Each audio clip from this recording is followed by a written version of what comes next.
Queridos irmãos, nessa tarde, como nós falamos, nós vamos falar sobre a prosperidade de Deus na nossa vida. Quem não quer ser próspero? Eu tenho certeza que todos nós que aqui estamos queremos ser prosperados pelo Senhor. Quantos querem ser prosperados pelo Senhor? Mas a Bíblia nos ensina algumas coisas que nós precisamos tomar muita atenção para que a bênção de Deus venha sobre nós. Porque muitas vezes nós impedimos Deus de nos abençoar. Deus, Ele quer prosperar a nossa vida, mas nós, pelas nossas decisões e atitudes, impedimos a bênção de Deus ir por completa na nossa vida. A história que nós lemos é a história de uma mulher que ficou viúva. O seu marido era um profeta, era um homem de Deus. A Bíblia não diz o nome nesse texto que nós lemos, mas pelos historiadores, o profeta Abadias era o homem, o marido dessa mulher. E era um homem que temia ao Senhor. Então o primeiro passo para que a bênção de Deus venha na nossa vida é temer ao Senhor. Se nós temermos a Deus, é evidente que a nossa vida é feita de muitas vezes momentos difíceis. Como a nossa irmã pregou quarta-feira passada, essa mensagem não saiu do meu coração ainda. Tudo tem um tempo determinado pelo Senhor.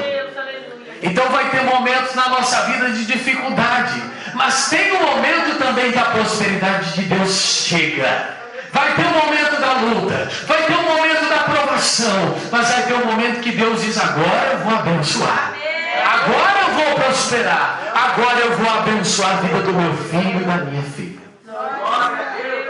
E o tempo que essa mulher está passando é um tempo de dificuldade. Para eu e para você, para todos nós, vai chegar o momento da dificuldade. Talvez tem pessoas aqui que você está no momento da dificuldade, mas Deus quer falar conosco nessa tarde. Então essa mulher, agora ela foi até o profeta. Por quê? Porque a situação dela era difícil. Ela tinha perdido o seu marido. Ela tinha perdido o seu esposo. E ela tinha 2 filhos. E agora eles estavam ali com aquelas dívidas a pagar. O credor vinha para cobrar, mas ela não tinha com que pagar. Cada dia que passava, a situação na casa daquela mulher estava cada vez mais difícil. O alimento estava acabando. A Bíblia chega ao ponto de dizer que chegou a situação de ter só o quê? Um pouquinho de azeite. Acabou tudo. E o credor vinha cobrar.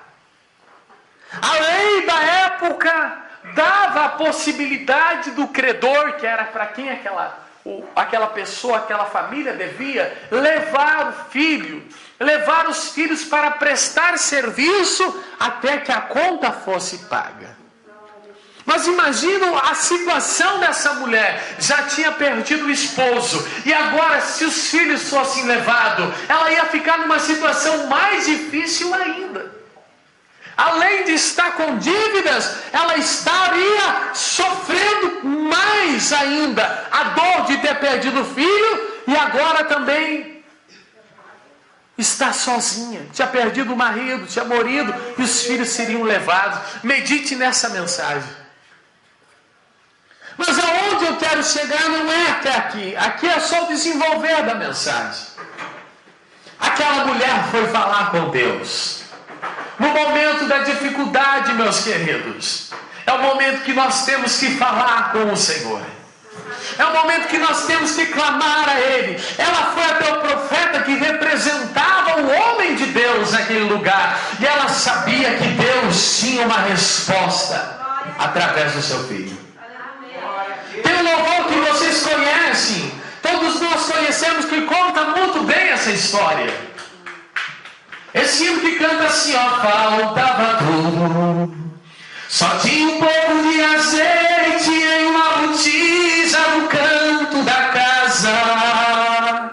Faltava pão, e quem olhava no fogão não encontrava lenha, nem fogo, nem nada.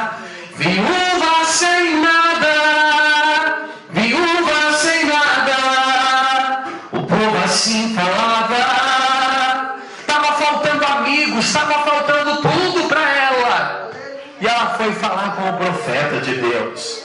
Glória a Deus. Aleluia. E o que o profeta mandou ela fazer?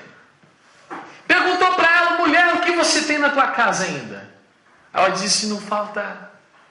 Está faltando tudo. A única coisa que sobrou na minha casa foi um pouquinho de azeite. Ela foi muito fiel em dizer: olha, o que sobrou lá só foi um pouquinho de azeite. Ela expôs a sua situação. E é isso que Deus quer que nós fizemos para Ele. É chegar e contar a nossa necessidade com toda a sinceridade do nosso coração. Aí Ele virá com a resposta de Deus na nossa vida. Só tem um pouquinho de azeite.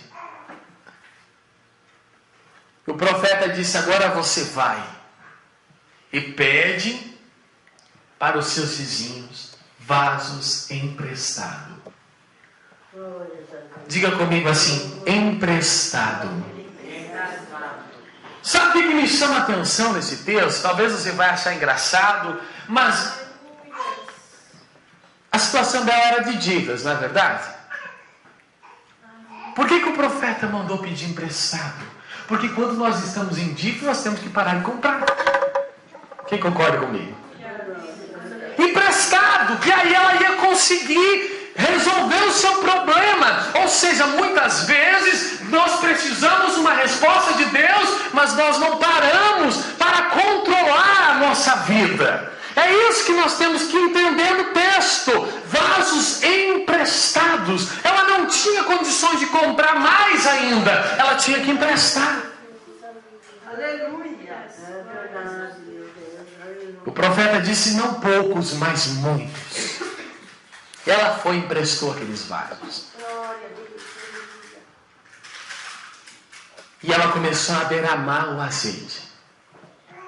Mas o profeta falou outra coisa que me chama a atenção. E eu quero que você que está ouvindo, nós precisamos fazer isso no nosso dia a dia. Na prática, isso tem que acontecer na nossa vida para que a prosperidade de Deus venha. Queridos irmãos,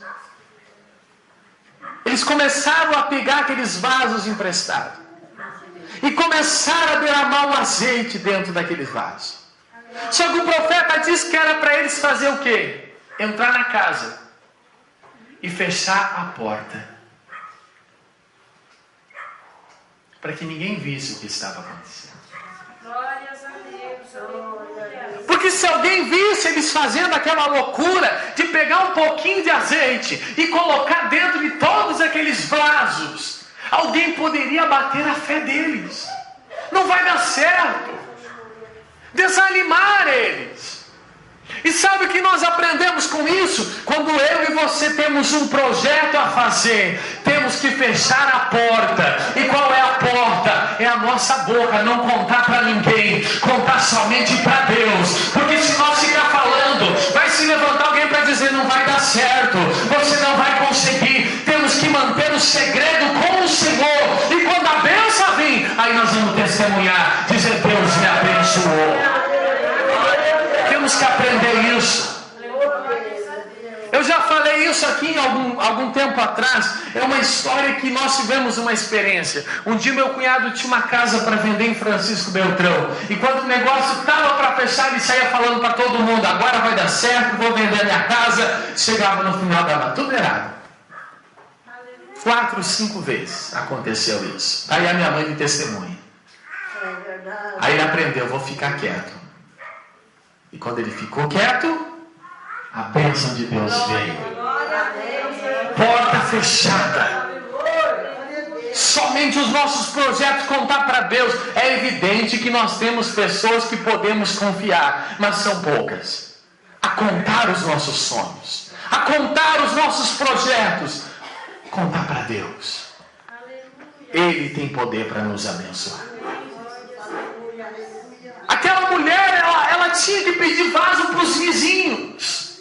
O profeta disse: você vai, pede para os teus vizinhos vasos emprestados. E bastante. Quanto mais vaso. Vejam que quando acabou os vasos, acabou o azeite. Quantos perceberam isso no texto? Quando a mulher disse assim, tem mais vaso? O filho disse, não, mãe, acabou.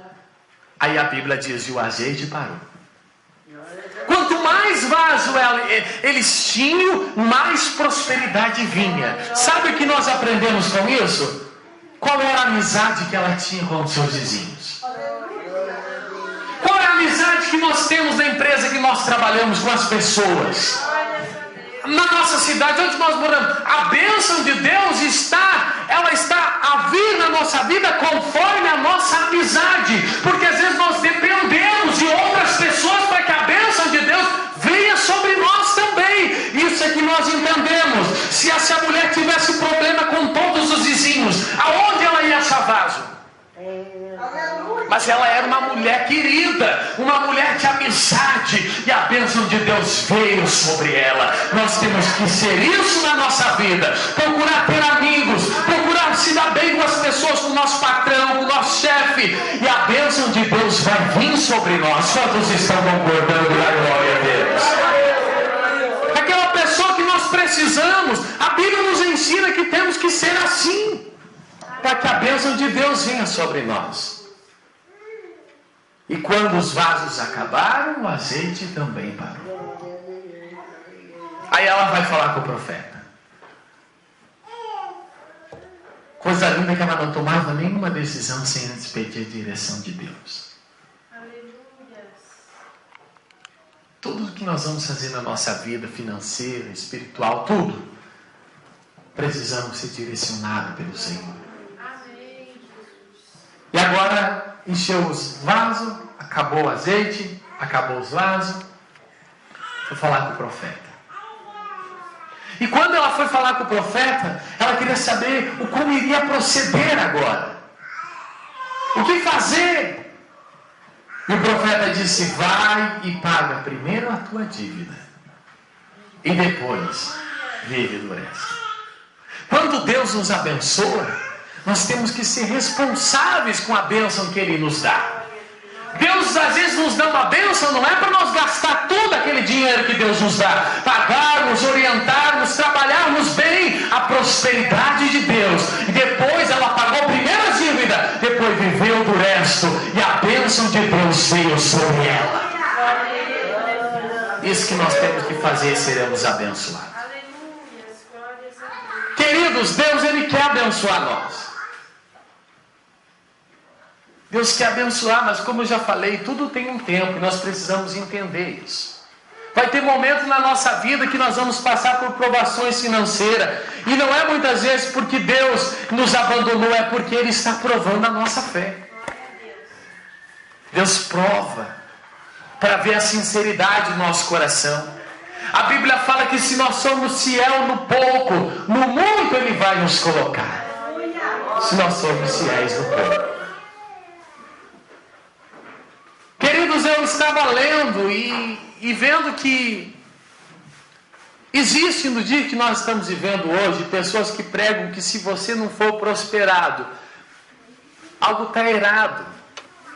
Nós entendemos que na Bíblia muitos homens de Deus passaram dificuldades financeiras. Mas também existiram pessoas que foram muito abençoadas pelo Senhor. Ser abençoado financeiramente não é pecado, irmãos. Porque Deus tem bênçãos para nos dar.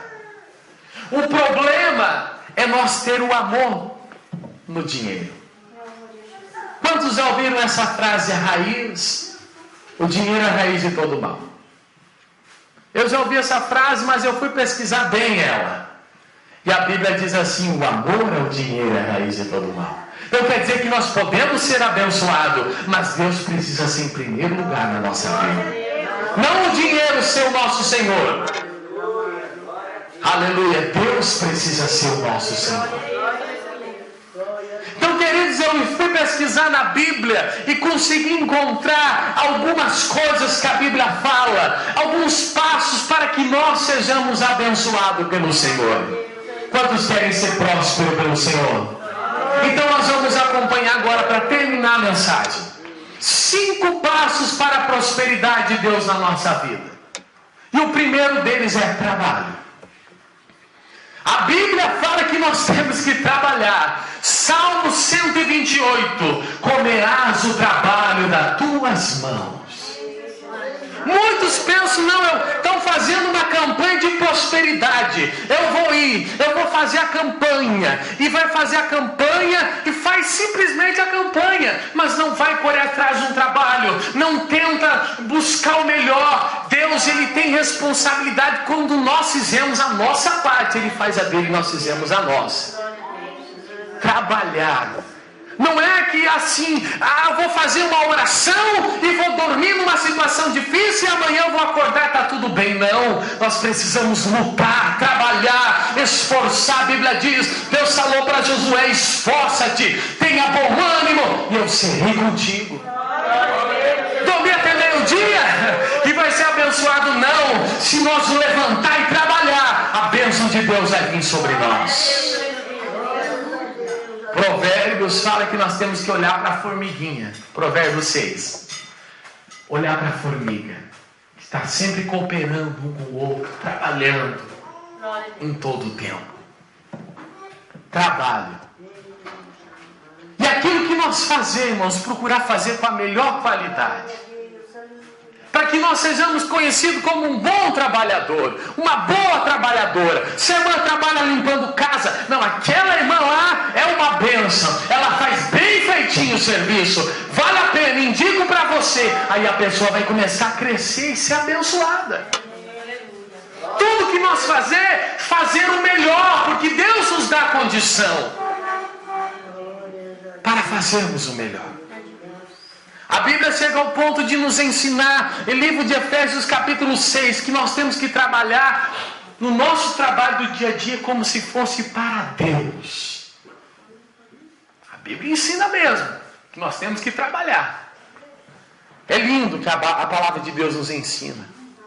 Trabalho, chegar no horário certinho, fazer as coisas com qualidade. Aí a bênção de Deus começa a vir sobre nós. Segunda coisa que nós temos que fazer na nossa vida para ser abençoado: administração,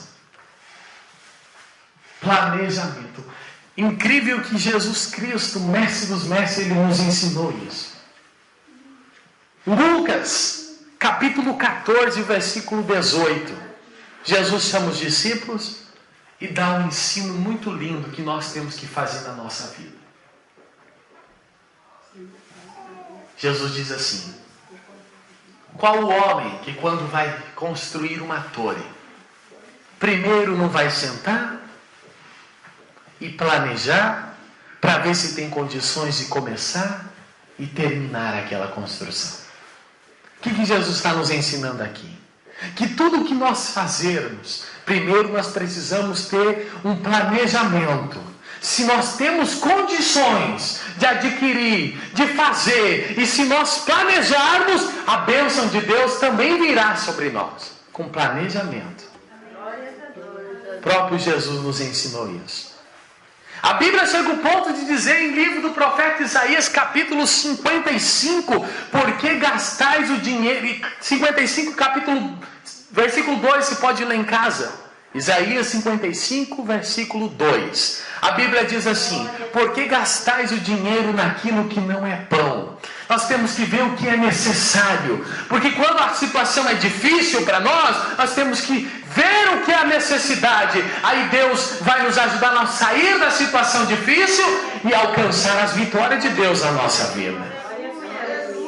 Talvez alguém pode pensar, mas por que o irmão Mateus está falando isso hoje? Porque nós temos uma responsabilidade como pregador da palavra, de não vir aqui dizer, não, você abrir e fechar o olho, você vai ser abençoado, prosperado. Se você dá uma oferta, a tua vida vai mudar. Não. Se nós formos fiéis a Deus e seguir o ensino da palavra, aí a bênção de Deus vai vir sobre nós. Administração, planejamento, ver se nós temos condições. Tem um ditado popular: não dá o passo mais grande do que a perna. Ter esse cuidado na nossa vida, aí a bênção de Deus virá. Quantos estão entendendo? Quarta coisa, ser fiel a Deus. Como já disse aqui, aquele que é fiel no pouco, diz a Bíblia, Deus vai olhar para nós. Por isso que muitas vezes Deus prova nós financeiramente. Prova. Talvez tem pessoas aqui que você está passando uma prova. Deus está te provando para ver se nós vamos ser fiel. Deus olha e diz assim: se ele for fiel no pouco, eu posso abençoar ele muito. Porque a gente conhece muitas pessoas, irmãos, que outrora, quando a vida era difícil, estavam na igreja. Quantos conhecem pessoas assim? Deus abençoou, Deus prosperou, saiu da igreja. Não quer mais saber dos irmãos. Sai da presença de Deus, vai para o mundo. Aí sim, o amor ao dinheiro tornou a raiz do mal, a raiz que tirou da presença de Deus. Então Deus prova nós para ver até onde que nós vamos ser fiel. A Bíblia fala também, ser fiel. Salmo de número 1. Bem-aventurado o varão que não anda segundo o conselho dos ímpios, nem se detém no caminho dos pecadores, nem se assenta na roda do escarnecedor. Antes tem o seu prazer na lei do Senhor, e na sua lei medita de dia e de noite. Vai ser como uma árvore plantada junto ao ribeiro, que dá os seus frutos na estação própria, e tudo quanto fizer prosperará. Temer o Senhor. A Bíblia diz no Salmo 128, bem-aventurado o homem que teme ao Senhor e anda nos seus caminhos. Feliz será e irá bem, e tudo que fizer vai ser abençoado na família, no casamento, no trabalho, na saúde, em tudo será abençoado. Temer ao Senhor. Existe um segredo para que nós sejamos abençoados também.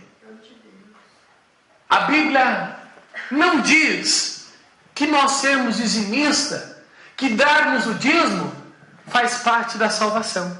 Eu não posso afirmar isso. Eu não posso afirmar que se eu não der o meu dízimo, eu não vou ser salvo. A Bíblia não chega ao ponto de dizer isso. Mas a Bíblia nos desafia a nós fazermos propósito com o Senhor. O próprio Deus, lá no livro de Malaquias, ele desafia o homem e a mulher, dizer: se você for fiel, pode fazer prova de mim, que eu vou repreender o devorador. Tenha essa experiência. Procure fazer essa experiência de ser fiel a Deus, a fazer um propósito com o Senhor, ser fiel a Ele. Aí você vai dizer: Senhor, eu quero fazer uma prova com o Senhor daqui para frente, e eu quero a bênção de Deus na minha vida. Faça essa experiência. Eu tenho essa experiência com Deus. Tenho certeza que muitos irmãos aqui também têm. Ser fiel ao Senhor. E a última coisa, para nós terminarmos a mensagem, porque o horário já se foi. Aquela mulher foi muito honesta com o profeta. A honestidade na nossa vida faça com que nós sejamos abençoados. Porque o salmista Davi falou assim: eu fui moço, eu sou velho, mas eu nunca vi o justo, nem a sua descendência mendigar pão. A Bíblia nos ensina que nós somos fiéis, fiel no nosso negócio, ser justo, procurar ser fiel, aleluia, ser honesto com as nossas contas, ser honesto no comércio, ser honesto, não mentir, fazer tudo certinho. Deus olha para nós e diz: esse meu filho merece, eu vou abençoar ele porque ele é fiel, porque ele é justo, ele busca a justiça. Quem ensinou isso? Jesus disse assim, uma sequência: olha, buscar em primeiro lugar o reino de Deus. O reino de Deus é a salvação e a sua justiça. O que é a justiça? É ser justo, é ser honesto. E quando nós fazemos isso, buscar primeiro a salvação, depois a justiça, ser honesto, ser um bom pagador, ser honesto com a nossa família, honesto com todos os nossos negócios, no nosso dia a dia, as demais coisas serão acrescentadas. Ser fiel, buscar o reino de Deus e a sua justiça, e as demais coisas serão acrescentadas. O que é as demais coisas? Aquilo que eu e você precisamos no nosso dia a dia. Então, queridos irmãos, talvez tem pessoas aqui, talvez você está aqui passando por uma aprovação. Seja fiel a Deus, louve a Ele no momento da aprovação. Jó foi um homem que Deus provou ele, para ver se ele era fiel no pouco. Até na saúde Deus provou a Jó. Perdeu os filhos, perdeu tudo, mas ele permaneceu fiel. Satanás disse para Deus que Jó era fiel só porque ele era próspero. E Deus disse: quer ver? Pode tirar tudo que ele tem. Aí nós vamos ver quem é Jó. Talvez Deus está provando você. Vamos olhar para essa palavra dessa tarde. A Bíblia nos ensina. Se nós fazer tudo isso que nós aprendemos, eu tenho certeza, meus irmãos, que nós seremos abençoados. Eu me lembro quando eu trabalhava na empresa de costura aqui em cima. Eu pagava a minha faculdade, pagava o meu dízimo, sobrava, irmãos, menos de R$100 do meu salário. Mas eu nunca deixei de ser fiel a Deus. E graças a Deus o Senhor tem abençoado. E se você fazer isso devagarinho, a bênção de Deus vai vir devagarinho. Amém? Quantos entenderam a palavra da glória a Deus? Passos para a vitória de Deus. Para que isso aconteça, na nossa vida nós precisamos seguir estes passos aqui. Amém? Termino contando uma história para vocês que é bem engraçada, mas que a gente aprende com isso. Um certo pastor, um irmão chegou e disse para ele: pastor, ora por mim, porque o diabo me endividou. Pastor, ora por mim, porque o diabo acabou com a minha vida, ele me endividou. O pastor disse: eu oro por você. Semana que vem traz a fatura do seu cartão de crédito, e eu quero pagar. Eu pago para você se o diabo comprou alguma coisa. Se tiver vela lá, eu vou pagar. Se tiver osso lá, eu vou pagar o que o diabo pagou. O diabo comprou, te endividou, então eu pago. Traz o cartão de crédito. Pegou a fatura e começou a olhar. Roupa. Não, mas o diabo não comprou nada aqui. Quem que foi que endividou? Dá teus cartões aqui que eu vou ajudar você. Começou a orar e começou a quebrar os cartões de crédito. Vamos ter controle, irmãos. Nós estamos vivendo uma situação difícil no nosso país. Então vamos cuidar para que nós não vamos criar problema para nós mesmos. Hoje eu estava indo para o hospital, o telefone tocou, é o pessoal do banco, né? Eles estão fazendo o trabalho deles. Mateus, quer financiamento? Nós temos dinheiro liberado para você. Se a gente não vigia, a gente entra nessa e depois fica difícil para a bênção de Deus vir na nossa vida. Vamos ter administração, ser fiel a Deus, ser honesto e trabalhar bastante, e a bênção de Deus vai vir sobre nós. Amém? Se coloca de pé.